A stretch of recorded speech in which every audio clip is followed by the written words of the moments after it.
Hi guys, this is Kaz and my cousin is here, Akira. Hello, this is Akira. I live in Hiroshima, Japan. I am Kaz's cousin. Okay, today's topic is how to speak Japanese exactly like a Japanese person. Okay, the way to do this is to practice aizuchi, which is actually not so hard to do, but I will also teach you how to really speak Japanese to induce the other person's aizuchi. Okay, but let's first talk about aizuchi from the listener's perspective, and that's what they do. Yes, aizuchi is very easy to practice. You listen and then you go, he. Okay, and sometimes you just simply repeat what you hear. 駅の近くにラーメン屋ができたんですか？なるほど。なるほど is another good expression. And when you practice, when you do these things, please make sure to have lots of stars in the eyes. Like a kira, kira, kira, kira. Alright, this is going to get very busy and kind of not super easy, but let's show them examples. 昨日ですね。はい。駅の近くにラーメン屋ができていて、駅の近くにラーメン屋が、はい。で、行ってみたんですけどね。美味しかったんですよ、これが。美味しかったんですか。Alright, so this was kind of easy one because you just kind of nod and say things like, or repeat exactly what you hear. Alright. The harder one, and this is what I think I discovered myself by just observing, Japanese people and Americans talking in general. This is harder because you have to, as a speaker, you have to speak in a way to induce the other person's unazuki. Okay? So let's take a look at an example. So as a speaker, you have to speak in such a way to induce the opponent's unazuki. Okay? Right. This is an example. Let me read this thing. 今日は駅の近くのラーメン屋でラーメンを食べた。I ate ramen noodle at the ramen shop near the station. At a ramen shop near the station ですかね。これはtextbook-wise, this is a correct sentence. But when you speak with a Japanese person, you would say it like this. 今日はですね。I just added the red part.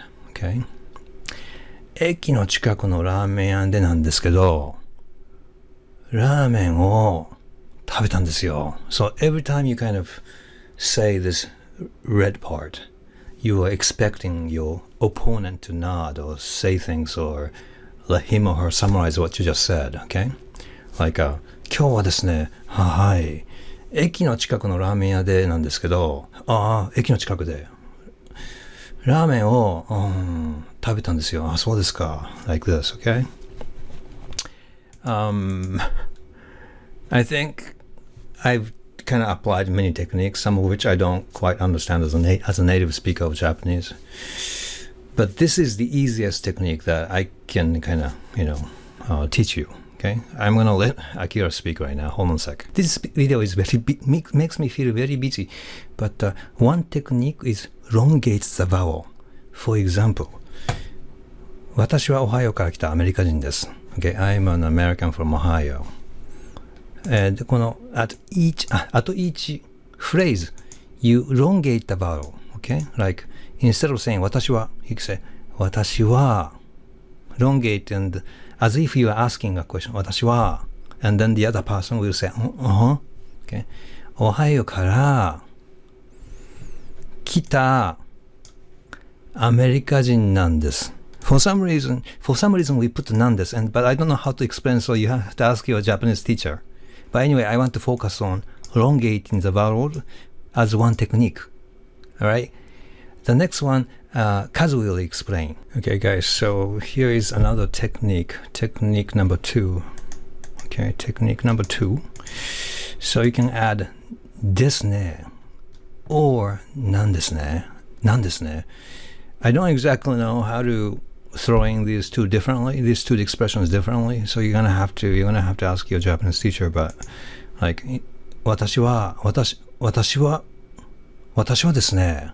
And then you kind of say this to a Japanese person as if, like, I want to hear, はい。Okay?